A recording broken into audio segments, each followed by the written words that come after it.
Bonjour à tous, c'est toujours Juliette et aujourd'hui, nous allons continuer notre découverte de l'histoire de l'aéronautique en explorant l'ère des avions à réaction. Mais tout d'abord, pour ceux qui ne l'auraient pas encore fait, mettez un pouce en l'air et abonnez-vous à notre chaîne sur YouTube et au podcast sur les plateformes de podcast. Et pour être sûr de ne rien rater, activez la cloche de notification. Cela ne vous coûte rien et pour nous, cela nous fait monter dans les algorithmes, ce qui est notre seule récompense car nous avons décidé de ne pas monétiser nos chaînes afin de vous préserver de la publicité. En 1946, le premier avion à réaction français, le SO 6000 Triton, fait son vol inaugural. Construit par la Société nationale des constructions aéronautiques du Sud-Ouest, SNCASO, cet avion expérimental était un monoréacteur biplace.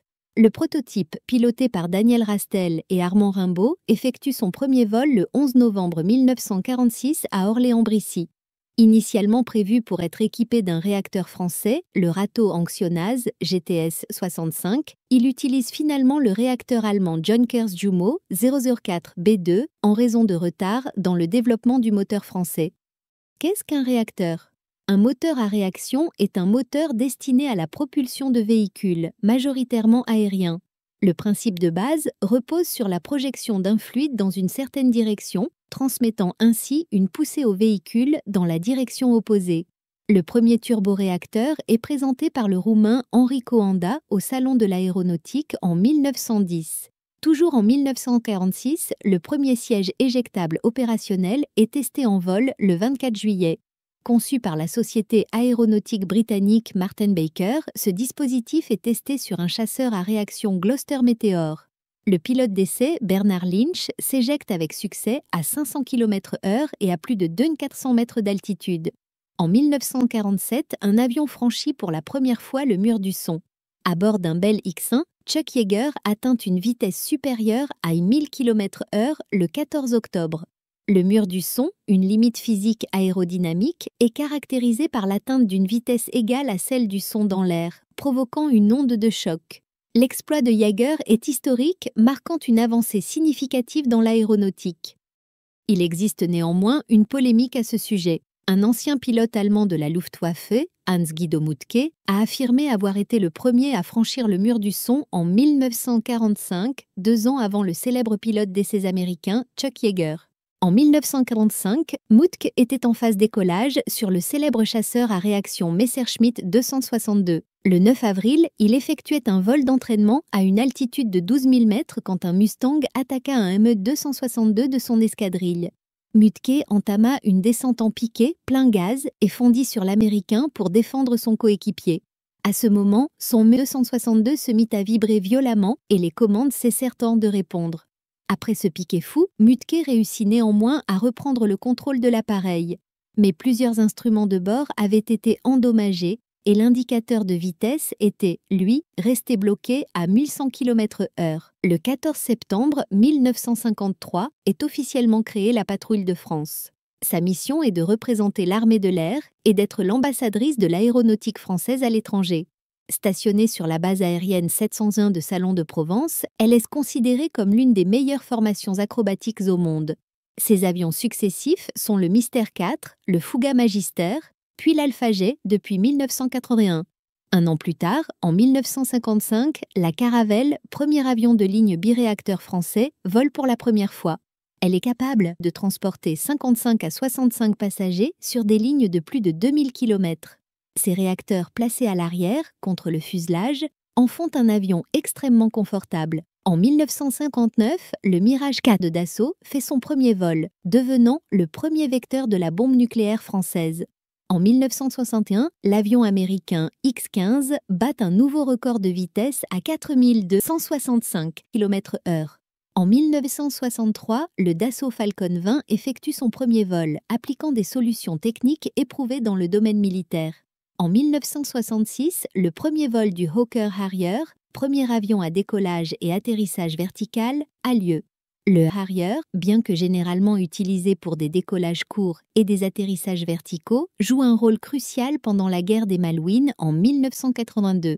En 1967, le X-15 établit des records de vitesse définitifs à 7272,68 km/h. L'année suivante, en 1968, le premier vol de l'avion supersonique soviétique Tupolev 144 a lieu.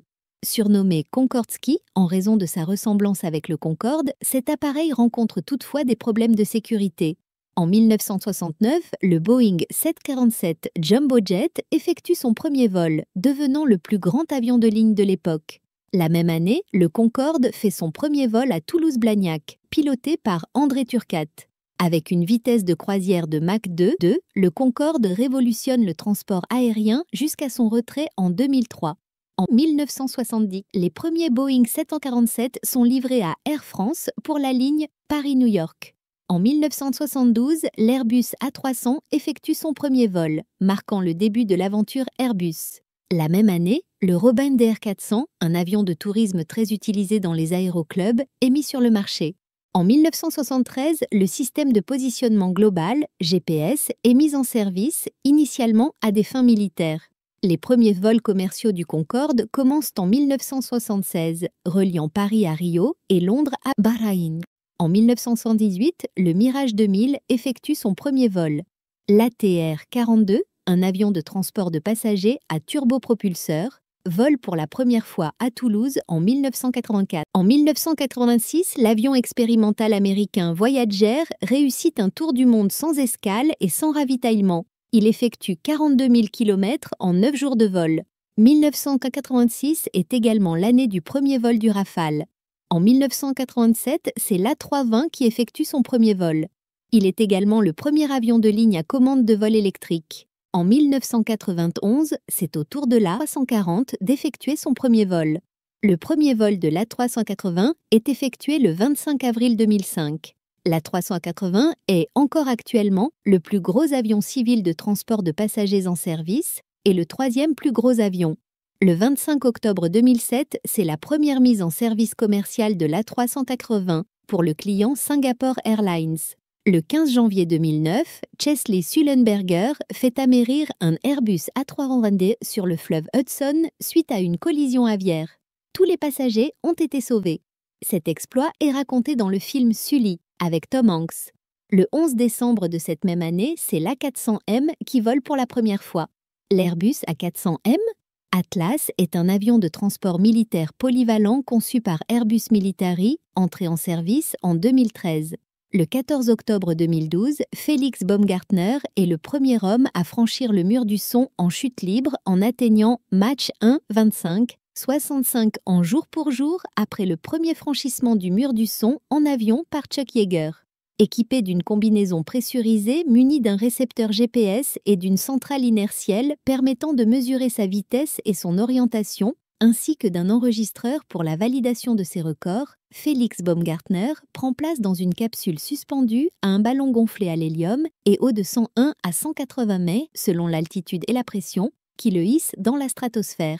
Il s'en élance à l'altitude de 38 969 mètres et effectue une chute libre de 36 402,6 mètres, battant ainsi les records du monde d'altitude atteintes par un homme en ballon, d'altitude de saut en parachute et de chute libre homologués par la Fédération aéronautique internationale. En 2015, Solar Impulse 2 est le premier avion à avoir effectué un tour du monde sans carburant ni émissions polluantes pendant le vol. Appareil monoplace à moteurs électriques alimentés uniquement par l'énergie solaire.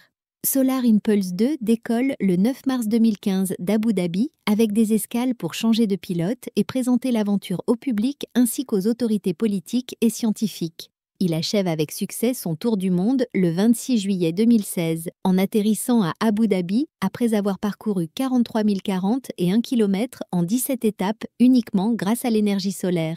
Anecdote. Son concepteur Bertrand Piccard est le petit-fils d'Auguste Piccard, célèbre pour avoir inspiré le professeur Tournesol à Hergé dans les aventures de Tintin. J'ai terminé ce chapitre, n'hésitez pas à revenir dessus autant de fois que nécessaire. Je vous encourage à explorer les capsules suivantes pour enrichir vos connaissances aéronautiques. N'oubliez pas de mettre un pouce en l'air et de vous abonner à notre chaîne. Et pour être sûr de ne rien rater, activez la cloche de notification.